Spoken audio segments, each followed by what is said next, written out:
Hey everyone, welcome to today's Level Up Together. Today is March 24th and there we go. And then today's topics are we're going to continue with the healing attitude. We've been having wonderful discussions with the healing attitude, lots of good insights, etc. And since we're almost done, I think we will be moving on to ultimate forgiveness and beyond, etc. So before that, just a little bit of disclaimer that this meeting is being recorded, and by participating, you're giving me the permission to record you, and it will be shared via YouTube on the topics groups for other people to watch, and for you guys for replay if you would like to. And I'm a level 4 practitioner. I'm here as your host, where I am benefiting just as everyone else from all the insights and examples and the wonderful resources that we present to each other and creating this space for mutual learning and growth. So with that, let's get started. Hey Saskia, welcome.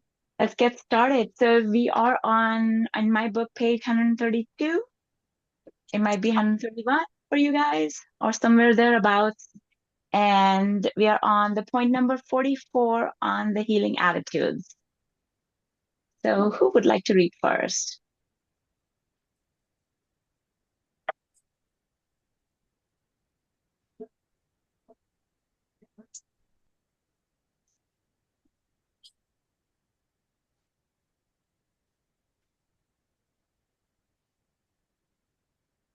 Mm, I'll read. Please, I would love that. And so you said point 44? Hmm. Yes. Okay. We are not disturbed by the events in our lives, but rather how we process and internalize them. So running from events will never solve anything you still have because you still have the internal representation. Yes. Would you like to share anything on that, Jason? Yeah, I was reading yesterday another book that said something that kind of reflected that. It was saying that running from your problems is like chasing your shadow. No matter how much effort you put into it, it just keeps getting farther and farther away from you until you eventually burn your energy out. So I think that kind of applies to this is that it seems very difficult to get into the problem and resolve it in the moment. But after you've spent decades running or chasing, or you realize how much effort that is. So this is actually the much easier way to handle it. Yes, definitely. Running from our problems, and I feel like blaming others Yep. instead of taking the ownership and responsibility and seeing how what our inner program is. Hey Mary, would you like to share anything on that? Yes. I'm sorry, I'm a little out of breath. I was outside. Oh, no problem. But it's kind of funny because I'm from such a dysfunctional background and I've picked up so many bad ideas along the way. And so in my relationships with men, I would always run away. Like I was married 28 years and I left my husband three times. I actually served him divorce papers.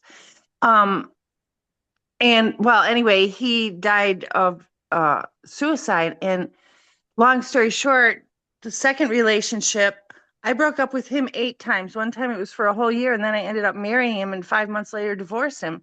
So I know all about running away, and I'm so grateful that I'm not a victim anymore. That this program has just put everything into place for me, and it's helped me deal with my uh, side of the fence.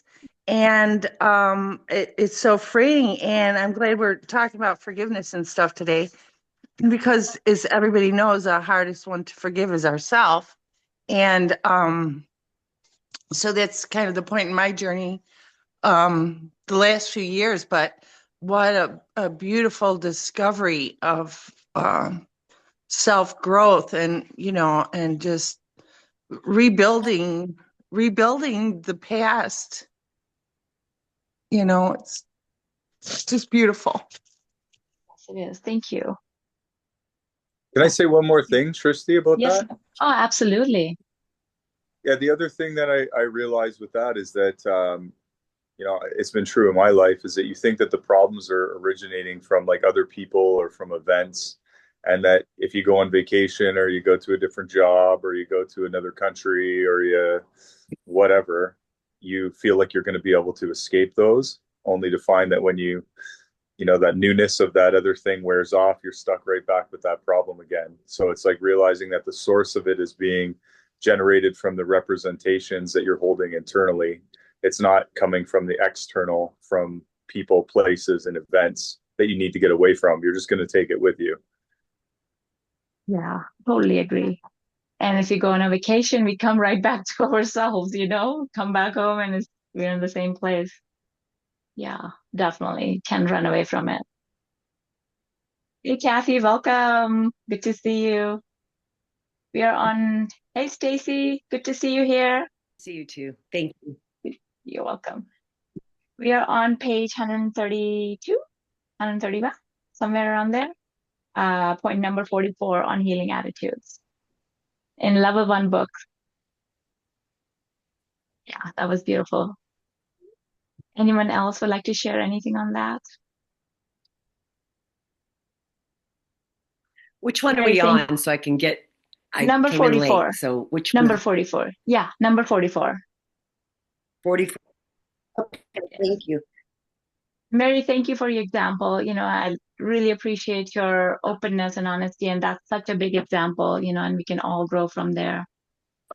Well, yeah, especially at this stage in life, I mean, I could have totally gone the other route where I've seen actually quite a few women go, and it's a sad ending, and I'm grateful that I finally realized I had a choice, of getting better or not. So Yes, thank you. Yes. We have a choice, because, we didn't learn any better if we watched our caregivers just run away or blame or, whatever. We did the same, but now we are learning. All right, so we could go to point number 45. Who would like to read? I'll read. Sure. Okay. To solve our problems, we must focus on how we represent or interpret the problems on the inside. The internal reaction, images, sounds, which help create the attitude, fear, or belief, and then change them. Yeah. Would you like to share anything, Kathy? I'm thinking. I might, Yeah. but I'm thinking right now. Absolutely. Anyone else? Or Well, I can say one thing. So what I'm noticing and what Mary was saying about choice, we do have choice today. Sometimes though, when we get in the thick of it, like I don't feel like I have a choice. And yes. But more and more lately, I that comes in. I might go to, what am I supposed to do? Because I really have always looked at myself as a problem solver. Because I can't shut my eyes to things. I have to, get in there and figure it out. And having eutaptics has taught us, or he just got cut out. And continues to teach us that we have to go inside, you know what I mean? And that we do have choice of, say, something that my mom did. And it's like, I look at it, did she have choice? No, she just did it. But there are other ways. There's the thing that I never heard growing up. Okay, so I always heard choices. But what I didn't hear was we have options. We can do a different option. Just because mom didn't think of that or she didn't want to go that way, it's like, we don't have to feel stuck. I've had a lifetime of learning how to be stuck. You know what I mean? Because trying to keep myself safe always. But I appreciate that statement in here. Definitely. Thank you.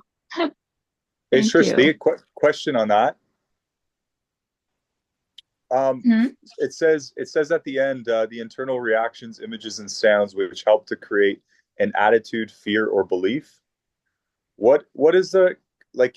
Is there a like, are attitudes, fears, and beliefs the same thing? Are they different? Are they similar? Are they like when you create an attitude? Does that have a belief behind it, or like how do they? Do you know how Oh, they sort of absolutely. fit together? I think the attitude comes from the belief. I would Okay, say, so you have yes, you know, it's like, mm, a belief that creates a fear or attitude. Is that correct? yeah, Like so belief. basically the first is an experience, a past experience, a memory, right? So for example, spiders are scary, or if they got bit by a spider or something happened or they saw somebody. So there's a belief spiders are scary, right? So that, and there's a fear about spiders. And then there's an attitude, perhaps, that they don't want to do anything with spiders. I don't know. Or So going around, yeah, so like you have Avoid them at just all costs. yeah, avoiding yeah. them at all cost. Yes. So I've seen like those internal reactions, images, and sounds are what create the belief that leads to the attitude Yeah. So basically, or fear. the memory, right? And the memory, how the memory is held, is the images, sounds, feelings, sensations, taste, smells. And then there's an inner reaction because of that. You know, you see the spider and there's an inner reaction, you know. So like Robert says, there's the belief system, right? And it's like a table. And the legs underneath are the legs of the table are the memories or the images, you know, the sounds, the feelings, sensations, all those are holding this table up, this which is the belief or how we go about in life, how we stand in life, how our attitude is about life. And then there's that, you know, there's that E-Baba expression, right? There's the beliefs, attitudes. Um, okay. So there's beliefs. Uh, what's the other ones? Kathy, do you There's remember? Energy, Energy is beliefs, behaviors, behaviors, action. Is it actions. action? Hmm. Yeah, Yes, actions and and attitudes attitudes. and and Yeah. attitudes. attitude. Yeah. And they're all standing on these legs of the, you know, and if you knock those memories out, those images, the, you know, inner reaction, beliefs, whatever or not, you know, we knock those legs off underneath the table will just fall. So if you this is thank you for that. If you have so if you come across someone or come across yourself, if there's a fear or an attitude, you can assume that underneath that fear or attitude is the table, which is a belief system that's holding up that fear or attitude, and below the table are those memory references, which are the supports to the table. Yeah. Yeah. Either we learned it from somewhere, it could be a movie we watched and we formed this belief, you know, like Robert Okay. gives the example of watching Jaws and fear of sharks, and he's going to swim in the lake and he's scared that there's a shark in the lake, right? And that's just coming from watching a movie. It could be watching somebody else do the same fear, you know, do some kind of fear, and then we form the fear. Kathy, did you have something to say? Well, and I forgot it already. I'll be back in a Sorry. minute. Go ahead. I'm Jason, sorry. I lost yeah, it. it's okay. It'll come back. Yeah, yeah. Jason, did you have anything to say about No, that? I've been reading through all these and I just sort of interested in how they all fit together. Like what like the like you said with the tabletop analogy, like any belief has the memories that are supporting it, the structure underneath the table legs. And then it's so like above that is the attitude and the fear. So the fear is caused by the belief is caused by the references that are holding up the belief. Yeah, That's good. yeah. Thank you. That sounds very clear. And like also, uh, I've also heard Robert say, so like, you get this fear, like maybe it's like an autonomic response. But before that, there's a split second of a thought that goes on in the mind. Before a reaction, there's a thought in the mind, and sometimes we can catch it. Sometimes it's so fast that we are not even conscious enough of noticing that. It's just a fear comes up, a body response comes up, or it could be an allergic response that comes up to something. But before that, there's something inside. There's another step, a thought. So that thought is the perception. That perception creates the sensations in the body. So if you had a different perception, it might trigger a totally different response in the body. Yeah. And so it's like as we notice it, or sometimes we don't notice it, but like go back and check, well, what was the belief behind this? What was the thought behind this? Tap on that. It's like, so like just becoming very aware of our inner processing, our thoughts, and then just stepping back. Okay, oh, I had this thought that eating this food is going to make me sick, and then we just kind of go with it, and then the fears and whatever not. But taking a step back, okay, there's a belief here. Where's it coming from? Or there's a reaction. I can tap on that. I can release it. I can consciously eat or choose not to eat, whatever, but I can just do it consciously. And knowing that perception about the food, for example, is just a belief system that I have, or it's coming from an old experience, of course, right? Or when I ate this particular food, there was also this this thing going on in my life that I connected and I linked. Eating a certain food is linked to, I don't know, feeling hurt or abandoned, whatever. And then the body made this connection, and it became, a sensitivity to the food. Who knows? So just going back, checking and taking every opportunities, every everything as an opportunity to heal. Thank you. Kathy? So, and you know what? Robert tells the story. Okay, so like we're talking about food. So most of our food stuff comes that let's say that we're not liking. I'm not talking about stuff we like, but it comes from our dinner table with our family. So I had this thing with hominy, and I mean, like all my life, you show me hominy, I smell, I gag, I just gag. So I took this to the tap-along, and Robert said, next week, have your husband make you hominy, and when it's time, have him bring it into you. And so he brought it in, and it really smelled actually good because Damien, spiced it up a little bit.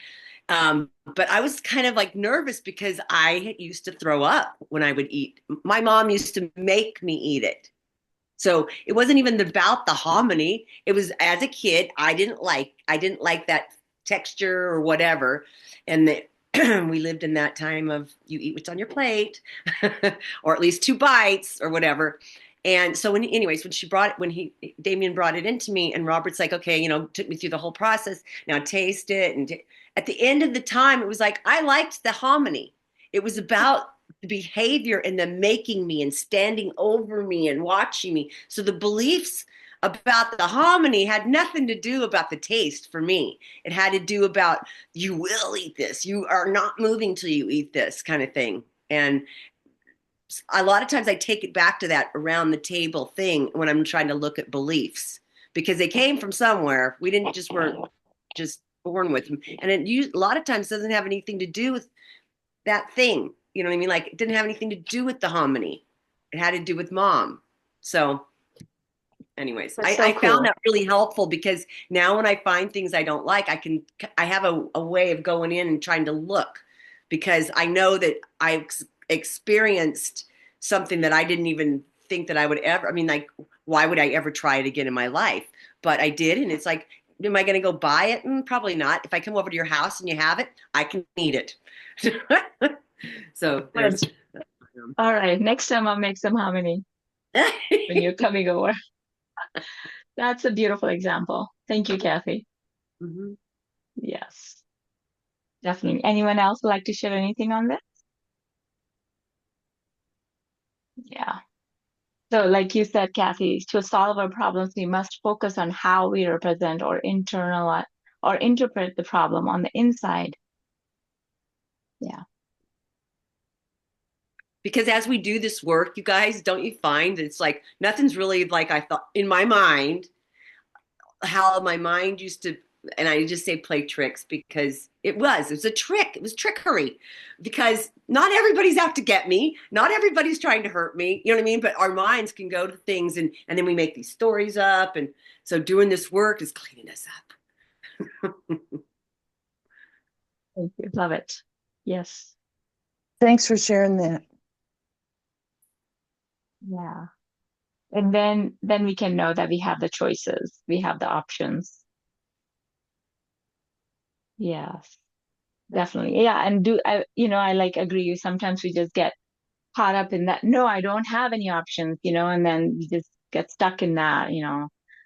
And for me, I just, I can like go around in my head in circles for a bit, and then I start journaling about it. And as soon as I do that, it's like, oh, okay. I step away from the problem as soon as I start putting it on the paper, and then I can like find the resources and I can start tapping on it. Yeah. Well, further to what Kathy was saying there too, that illustrates it is that I saw this thing the other day about how they treat laboratory mice, how they basically when they're testing anti-allergy medication, they have to give the mice an allergy in order to first so that they can then test the medication on it. And the way they do it is they basically shock the mouse's system with some sort of an adjuvant, and then they introduce like say it's wheat or whatever into the air, like as like a scent or a vapor. And then when that system is shocked, it links the wheat to the mouse and gives it a wheat allergy. And then they can then test the medicine on it to reverse the allergy which they gave the mouse. So if you're sitting around the kitchen table and your system gets shocked by someone like standing over you, or there's that food smell that's in the air and your emotional system gets shocked, it links those two things together. And I think it's the exact same process where you can shock a system physically and things link up, or you can shock it emotionally. And it's funny when you said that about that smell. I'm not sure what is hominy. I'm not sure what that is.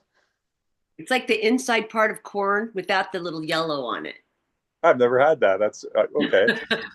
Very interesting. So it links that to it links those things together because your system, like as a kid or whatever, gets shocked by the circumstances, the smells, the emotional intensity, that you don't want it, and then they get linked together. I think it's kind of like a good visual representation of that. Mm-hmm. That is so cool. Like they actually know how to create allergies. It's not like, it's not just us doing over tapping stuff, but that is so cool that they are aware of how to create allergies. So, it's just about deconstructing it and taking the linking. Exactly. Yeah. It's like just deconstructing Well, that it makes link sense. And that's exactly how we do it. Yeah, that is so cool. Yeah. Yeah, I like that. Yeah. Thank you for sharing that, Jason. Thank you, Jason, for sharing that. I love that. Yes. I'm going to be like talking about it to everyone now. It's like, oh, do you know how to create allergies?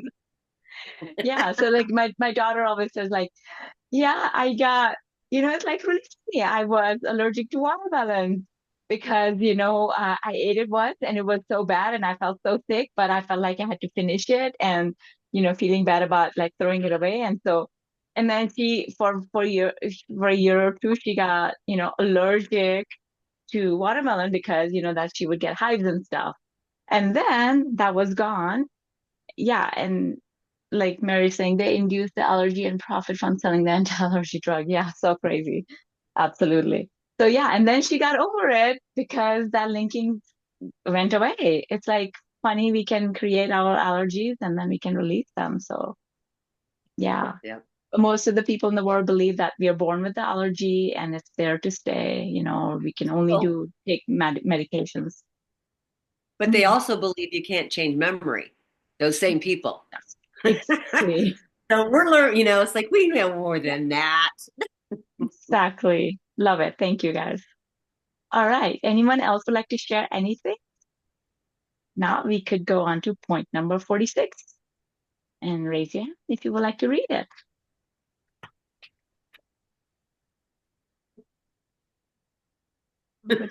Cassie, go for it. There are things within our control and things out of our control. We become stressed when we try to control things, events, and others beyond our control. We have the ability to fully control how we feel on the inside.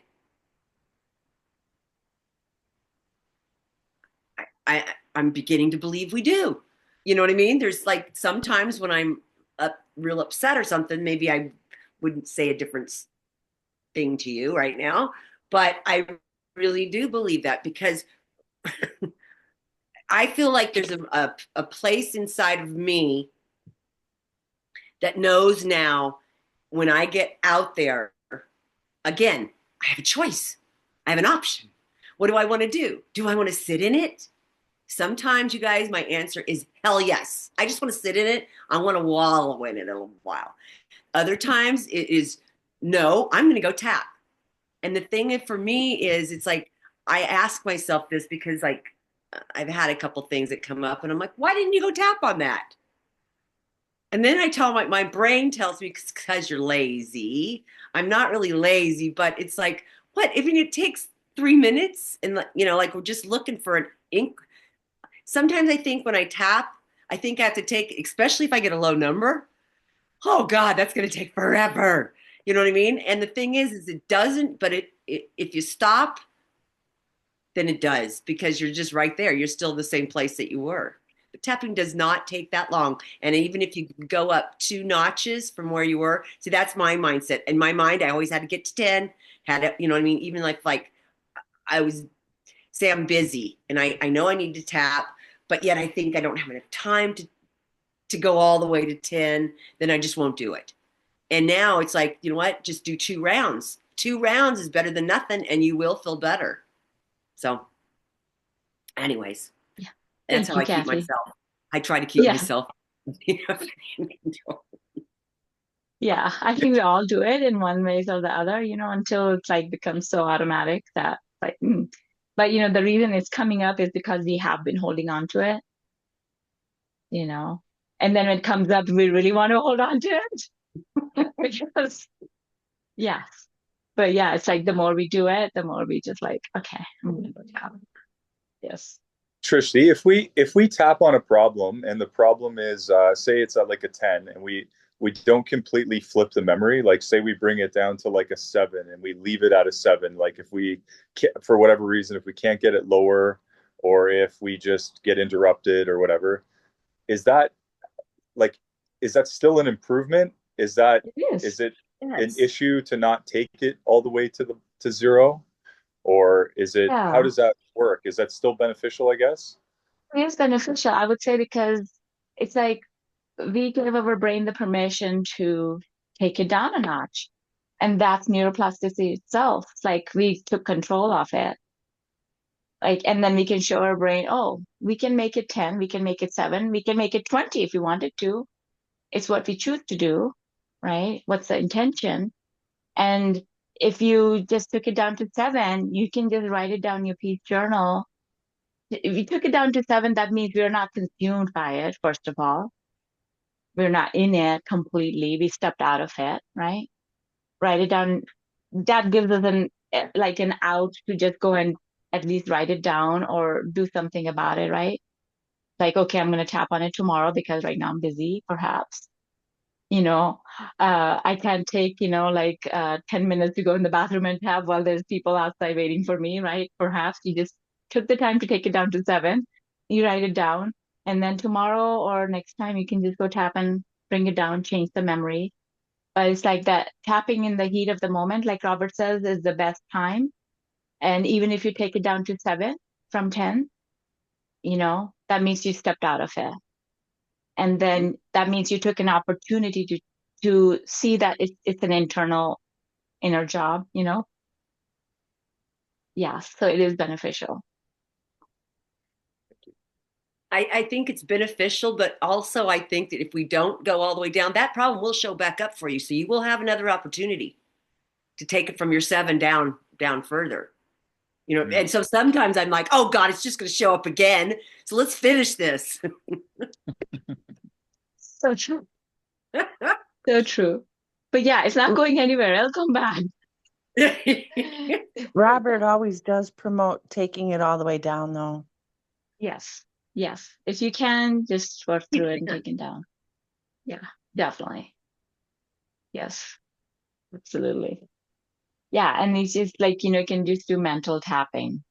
You're around people, something triggered, somebody said something, it got triggered, and it's like, oh shoot, I'm in the middle of it. You can just take a second to go to the bathroom, tap it down to 7, come back out. You just keep going back and forth. That's a defrag in itself. So yeah.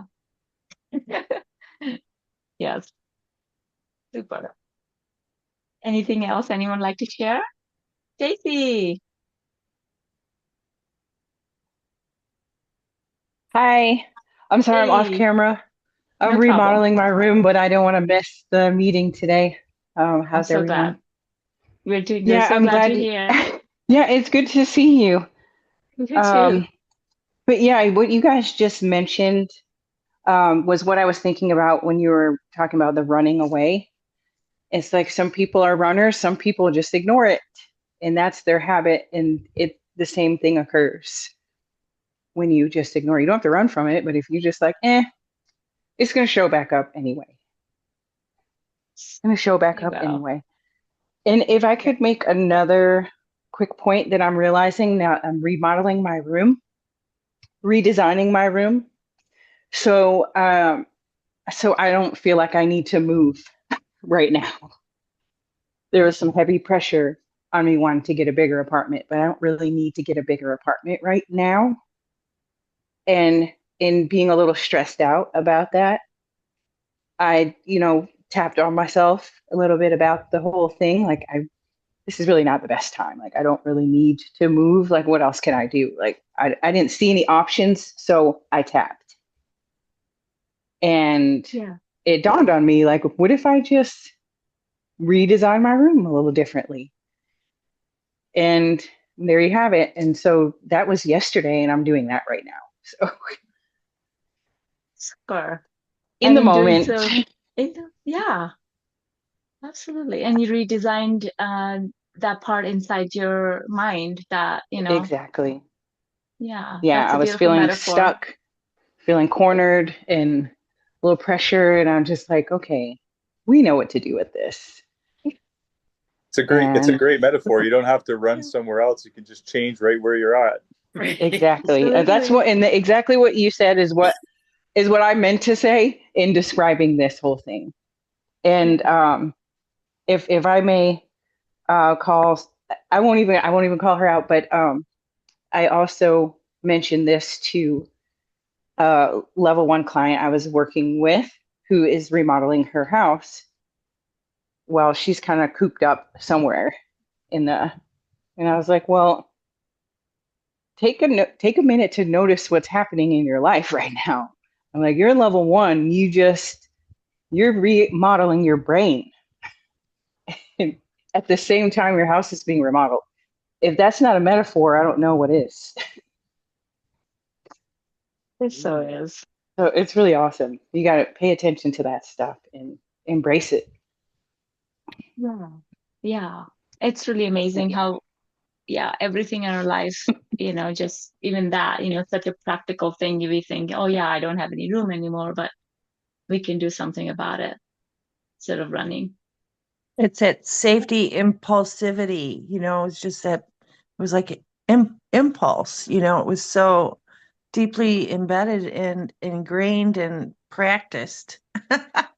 It was a deep rut in my neurons, and I'm glad that's covered over. Wonderful, thank you. Yeah, that deep rut, certainly. Anyone else would like to share anything?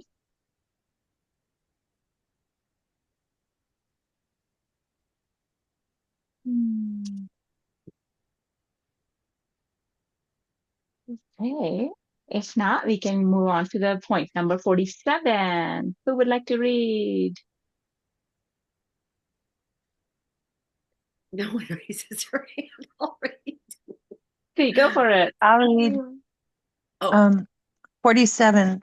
When we Okay. demand that things fit our understanding, although they don't, wish they didn't exist, but they do, or feel like we have to deal with the problem when we don't, we cause an internal misunderstanding of the external world.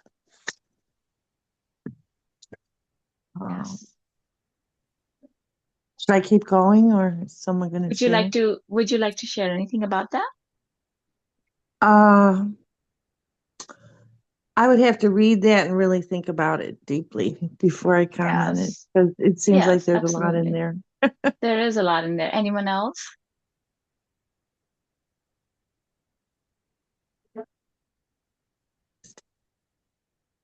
It's that I see is that resistance to the world, like Yeah.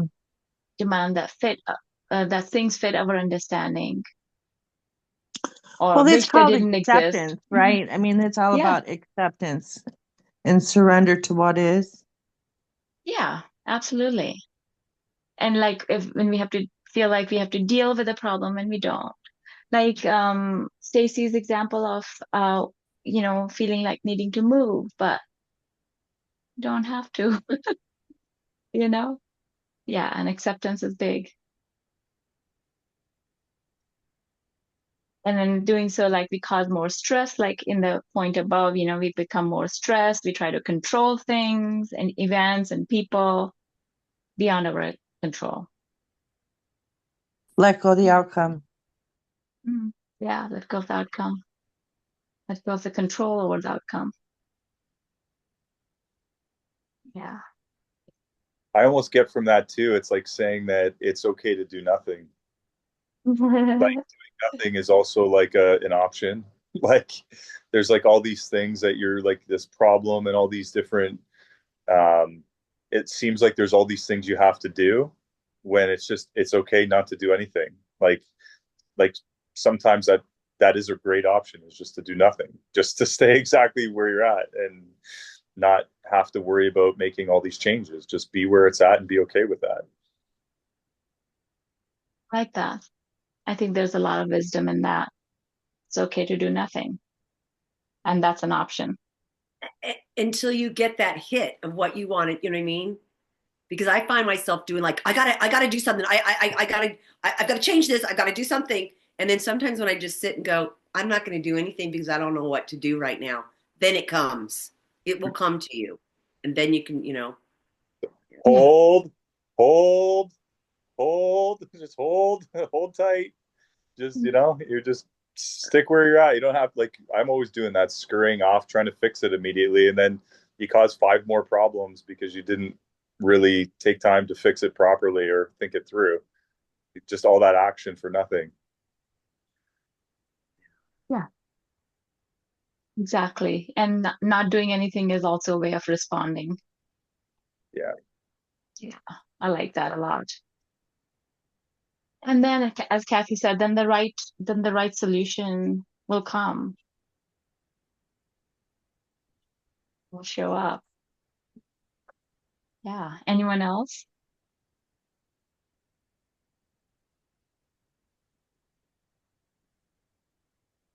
Yeah, I really like that.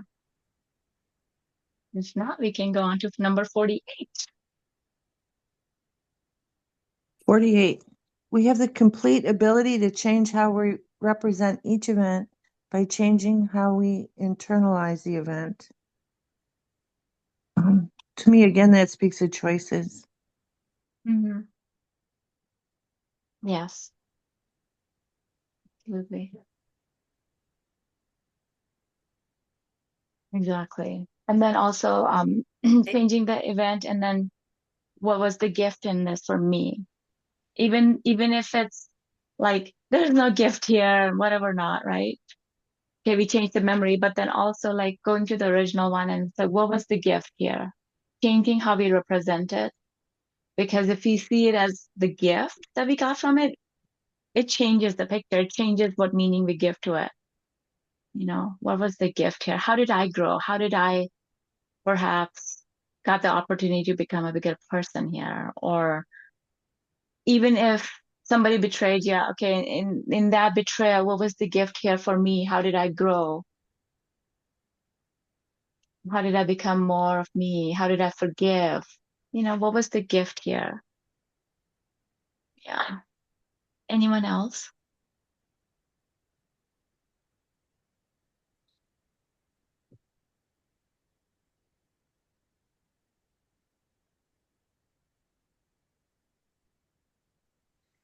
So anything that comes up in our mind, we have the ability to change that. You know what I mean? Because if you sit and you're thinking and you get sad about something that happened or whatever, we have the ability to change how that went. You know what I mean? We have the ability to do that, so we don't have to sit in it. We don't, we can internalize it a different way by fair to change. No, working on it, which is that right there is a gift. Like we never had that before in our lives. Yeah. We just had to shut it out or whatever, however we did it. Mm-hmm. Definitely. It is a gift in itself, certainly. Yeah. And then as we take that, then, sorry. And in the future, we will step into that similar situation or the same situation in a different way. Yeah. Mary, you were saying something? Oh, go ahead. No, go ahead. Kathy, what were you saying? Me? Yes. Asking me. Oh, I thought you were talking to somebody. I can't see who you were talking to, so I was like, I couldn't see anybody's. Anyways, so where was I? See, I get I gotta tap on that. The thoughts leave my brain immediately. I mean, I don't. Yeah, I'm done. Okay. Mary, were you saying something? No. I think it was me, but in the process of that, I think I lost mine as well. Oh, Stacy. Okay, no problem. DVD fracked each Give me a other. moment. Okay. Number 49. Who would like to read number 49? Kathy? Emotional choice and happiness are possible when we learn how to take control of our internal representation systems. Mm-hmm. I just. Okay, I remember. I'm so sorry. Oh. I remember, and it kind of goes with what you just read as well. But the ability to change how we represent an event. You know how us Americans were known for our sarcasm. Yes, you can I have turned sarcasm into what I actually felt. Like, wow, this is awesome. And basically kind of did a mental tapping thing. And I was just, my mind changed in probably, I want to say less than a minute. I was like, wow, this is awesome. I'm awesome. It doesn't matter what's going on around me. I'm awesome. And the whole thing shifted. The whole evening shifted. And this was at work. So it was necessary for the shift for me to complete what I needed to do. So yes, use your sarcasm. I like that. Yeah. Kathy, you were saying something about the next point? Okay, so I'm going to read it again just because I just have emotional choice and happiness are possible when we learn how to take control of our internal representation systems. I just feel like when we say the our internal representation systems, it's like, why, for me anyways, it's like my whole life has been about trying to protect me. You know what I mean? And I'm not talking about my subconscious brain is trying, but and that's part of it. I'm always in that protect mode because I'm going to get hurt. I'm going to get hurt if I don't, or do more than I should mode because I want to feel like I'm a part of or whatever. And all we have to do is, I'm like, why can't we just, I want to learn how to just be okay with me. I'm showing up and I show up and I'm doing the best I can. And I need to just like my inner critic in me needs to die. I just want that part of me, because that cheerleader part of me is more in my court today than she ever has been. But there's a real strong pull on that that old part of me. You know what I mean? So I mean, I want to just be like, I'm okay. I am okay. But to go, you know what I mean? We tend to go into our trances so often that one of you can say a word, and I'm back in a story that wasn't a good one. And so to be able to go, and you know what I mean? To just like, that's not me, or not, it's like I pick up everything. I pick up, if you're sad, I'm picking it up. I'm not picking it up anymore. I can't. I can talk with somebody. I can tell them what I know. But I don't have to pick up everybody else's stuff and their emotions, because I have so many of my own, or I don't need to go back in my head and try to recreate a bad scene. And so I just like those. I just want to clean up so that I did notice this last night. I know I'm kind of all around, but I noticed this last night. It's like some things I don't have to clean up anymore. I'm not doing them. Whoa, that's something. That's a big thing for me, to be able to go, because then I have my proof that I'm growing. And I'm always looking for that. You know what I mean? Did you do that the same way? No, look, you did it a little bit different. I don't know. I'm going on now, but I just feel like we need to be so much nicer to ourselves and let our inner cheerleader come out, because we're all shine. We all have a shining bright light to us, and we forget to go out there every day and like click it on. Mm-hmm. And so I'm trying to remind myself of that. Anyways, yes, that's all. definitely. No, thank you, Kathy. There was some really good points in that. Just noticing that how you're not doing that anymore, and if it's not bothering you, it's like you can just see that event as with humor, whatever you can see when it shows up. If it's not showing up right now, you got other things to clean up. Yeah. Exactly. Yeah, definitely. Yeah. All right. Number 50, it's the last one. Who would like to read?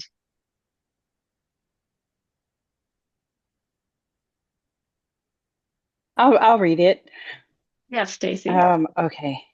I'm all over the place here too. But I am more than my actions, thoughts, deeds, and feelings. They are not me, but expressions from my current understandings. I am a dynamic person who learns from my experiences, and I am always changing. I am worthwhile and good. Yes. Would you like to share anything on that, Stacy? Kind of my last example of what I did when I was at work. I constantly do this so I don't quit. So not yet. It's in the plans though. But yeah, I've kind of said I'm worthwhile. This will be worth it. The understandings and the people I meet and everything will all be worth it. And I'm learning from this regardless. And so that's how I reinforce where I am and why I'm there. And it's awesome. And I meet clients at work too. So it's kind of hard to leave when I have that as well. So Yeah. Anyone else? Yeah, it's a really good point. It's like pre-framing your brain. Like when you go into the situation with that positive expectancy, like, okay, this is going to be good. There's going to be it's going to be worth it. Your brain starts looking for ways that it's worth it or ways that it's going to be good. But if you go into that with that negative frame, oh, this never works out. I'm not worth it. Your brain starts finding that stuff as well. So see, look, they didn't pick you in the meeting. You're not worth it. Or your brain will find examples, like unlimited examples of whatever you preload it with when you go in. So it's so important to have that positive expectancy and that positive attitude, because it's going to recycle and give you exactly what you load in there. Absolutely. It's whatever words we use on ourselves, the brain finds the proofs and Yep. meanings behind it. Yes. Mm-hmm. Yeah. I like it. It's a really good pre-framing that I'm more than actions, thoughts, deeds, and feelings. Just knowing that they're not me, but the expressions of my current understandings. And then I'm a dynamic person, like Robert has the new definition. I'm a dynamic person, always changing and manifesting, or something like that. Do you remember, Kathy? I don't remember him saying that. Yeah. Whole thing. Yeah, I'm a dynamic, creative force, always creating and manifesting. So Yeah, I if think we I wrote that always, in my happy journal. yes, and Okay, wait. if I'm we a always, dynamic creative force. Can you say it again? A dynamic that what? That's and always dynamic creating. creative force, always a dynamic force, something like that, always creating and manifesting. Yeah, Okay, I like that. and yeah, and I'm always learning from my experiences, always changing, and just knowing that the truth is I'm worthwhile and I'm good. Yeah. And, if we believe that about ourselves and believe that about others, there is forgiveness there. Like they're just always learning and they're all worthwhile and good. People are not their actions, their words, their thoughts and deeds and feelings. That's just coming from their past experience. But that's not who they really are, their true self. Anyone else like to share on that?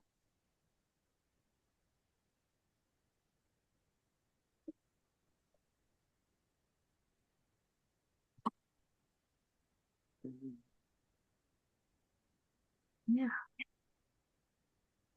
That was coming to the end of the healing attitudes. I think it's beautiful. It's just, I can read those every day and start a new day. I think it's beautiful.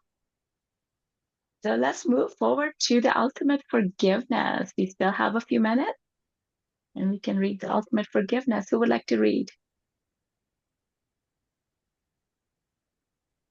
I'll read, but I don't want to take up anybody else's turn. I just don't Go see for it. hands. So that Whoever silence right raises there makes me.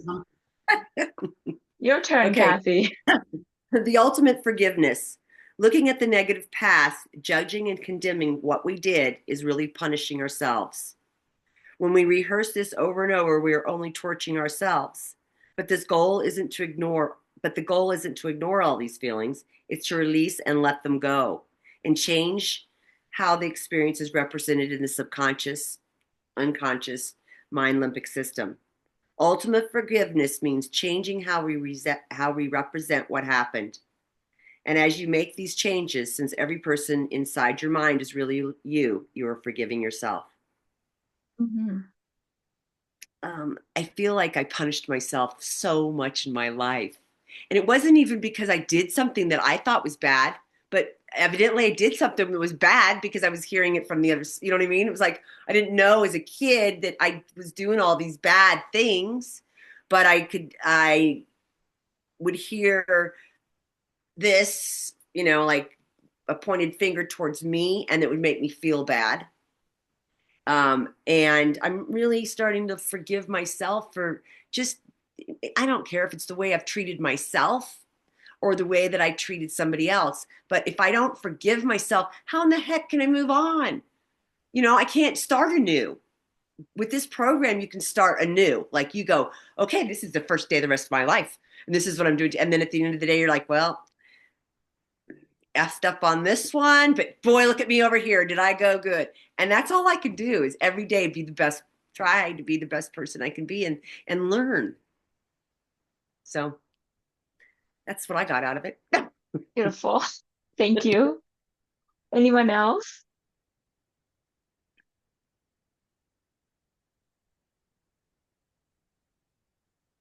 Yeah, I have another thing to say.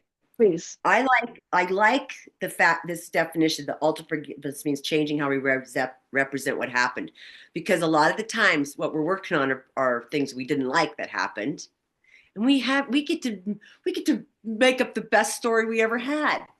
And in the beginning, I used to say, well, that's just a story and I'm in it. But the thing is the longer you read it and the longer you tap it in and all whatever, it's like maybe that's what really happened. You know what I mean? Because you want to hold those things in you that are good and that are peaceful and that are calm. Otherwise, I continually am looking for the next problem. And if I believe that if I get enough things inside of me that are just the good and the exciting and the forgiveness and all of that stuff, that I won't revert back so quickly to what I used to do Right. inside myself. So. Yeah. Yeah. Hey, Mary. Hi. Um, um, I started my journey back in like 2009, and like it took me a lot. Like I would say I forgave people, and I kind of had it in my head, but I did a lot of ruminating, and uh, I couldn't figure out how to stop that ruminating for years. And so I would just try to accept that I was always going to have these thoughts, I didn't know that I could actually change it.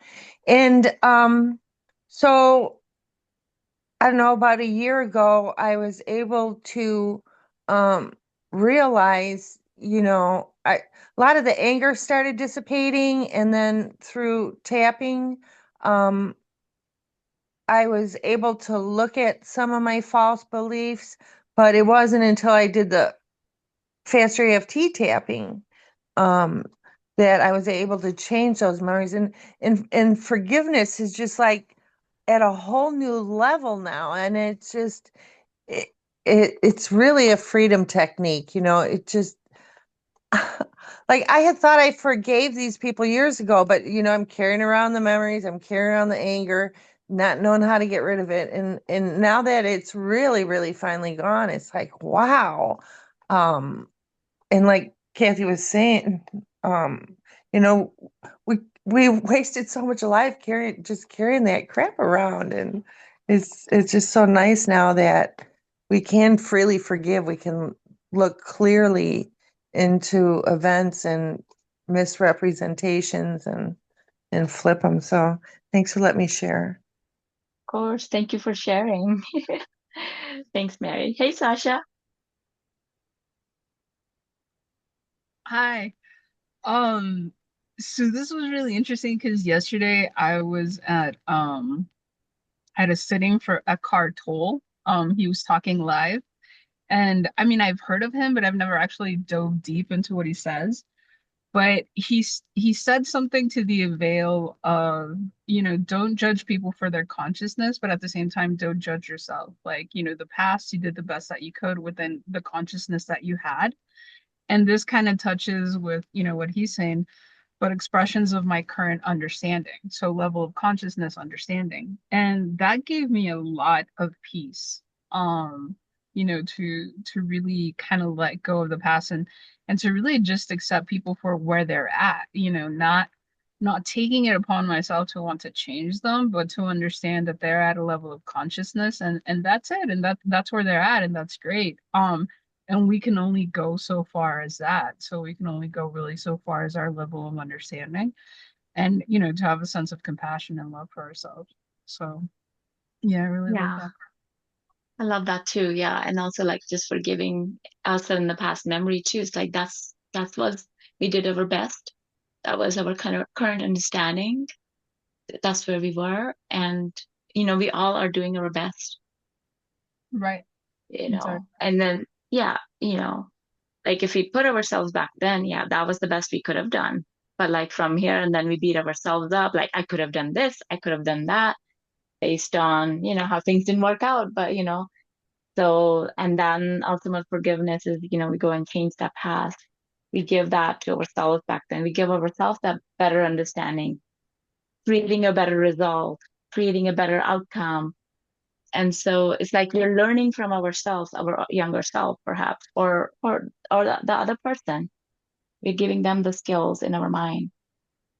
And so Well, I mean, then we, Mhm. no, go ahead. No, you go ahead. No, it touches back to that sense of understanding, right? I mean, it's so you can't change the past, but you can change your understanding of the past, and that increases your level of understanding, that increases your level of consciousness, and you bring that into the now. Because if you're repeating that same understanding of the past the way that it was, then you're not increasing your consciousness now, and it's affecting your understanding in the way you see now. If you keep repeating that lack of understanding, that lack of consciousness. Okay, so now it makes more sense. This is awesome. Okay. Yeah. Makes sense. Thank you. Okay, thank you. Yeah. Hey, Stacy. I have a different background. That's how you win an argument right there. I just thought of something. Someone screaming at you and you peacefully, yes, I accept your level of consciousness in this situation, and I'm choosing not to participate. Thank you for sharing. Love that. Thank you. Thank you. That's perfect. Yes. Anyone else would like to share anything about the ultimate forgiveness?